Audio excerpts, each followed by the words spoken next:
All right, so it's currently about 10:20 in the morning, and I leave for the Chicago area here in about 40 minutes, and we're not even packed, so let's get back.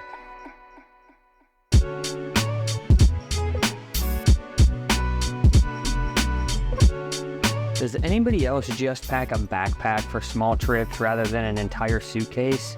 Because to be perfectly honest, this is much smaller and easier than a suitcase. Now we're gonna be taking 3 bags on this trip, and you might wonder why I have 3 bags instead of just 1 big bag. Well, this one over here is my content bag. It literally holds my camera, anything that relates to content creation in there. This is my bowling backpack. It houses anything that I need for bowling, whether it be supplies, anything like that. Then this is just my everyday chargers, clothes, stuff like that.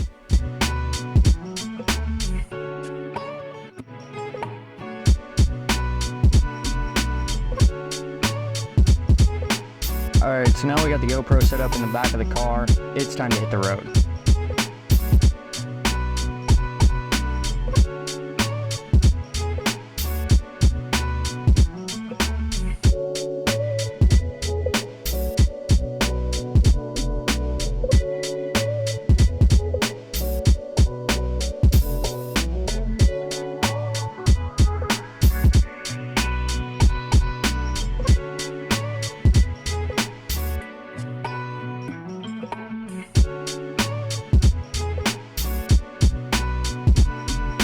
All right, so we just rolled up to the hotel here. I don't see them yet, but they're probably already inside. I'm a little bit late, so let's go get checked in. So first stop after we get checked in, we had to go eat, and Auntie got himself a chocolate shake because he's a child. After eating, we headed back to the bowling alley to get in a quick practice session. Then it was time for the fun to begin. Hit up the arcade, and I showed these boys how to play some arcade games. Now I will say, Auntie did get pretty close on the 500 ticket jackpot here, and Kidwell was hyped because he thought that we won the 500 tickets. Some of the prizes at this arcade were absolutely crazy. This is a Joe Burrow signed helmet and a Travis Kelce signed helmet, among many other autographed sports memorabilia there. Unfortunately, none of us really got a lot of tickets to be able to afford those, so honestly, most of us just had to settle for cheap candy. So on to the next morning, we're getting into the elevator and we're about to head down for breakfast. At this time, it's about 6:30.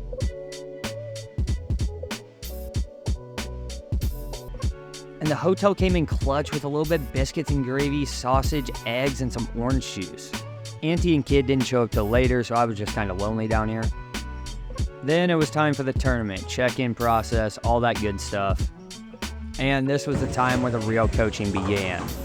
Now this was an insanely cool opportunity for me to be able to share knowledge and just what I've learned in the bowling industry over the past 20 years with someone that I met through this content creation is absolutely crazy. But even though we didn't make the advancers round, it was still a successful trip, and we were on our way home and I had to stop at Wally's because I had never experienced this before. And to be honest, it was pretty cool. And then it was time for the dreaded 4-hour trip home. And about this time is whenever I was wishing I just had a Tesla that would just drive me home while I just sit back and relaxed. Alright, so I hope you guys enjoyed this type of video. Honestly, I had a really fun time making it, and it's still not a perfect video. I'm still working my way into the vlog space, so there's still a ton of things I need to improve on. But after editing this, going back and looking through all the footage and what I could have captured, what I could have done differently, make sure you guys are ready for the next video, which is honestly coming real soon because I have a trip to Lehi, Utah within the next week, and I'll have a vlog on that entire trip. So make sure you stay tuned for that. And so you don't miss out, make sure you hit that subscribe button down below. And if you guys like the vibe of the YouTube channel, make sure you come check us out over on kick.com where we live stream, hang out, have a good time, and create genuine connections just like you're seeing in this video. Until next time, peace out.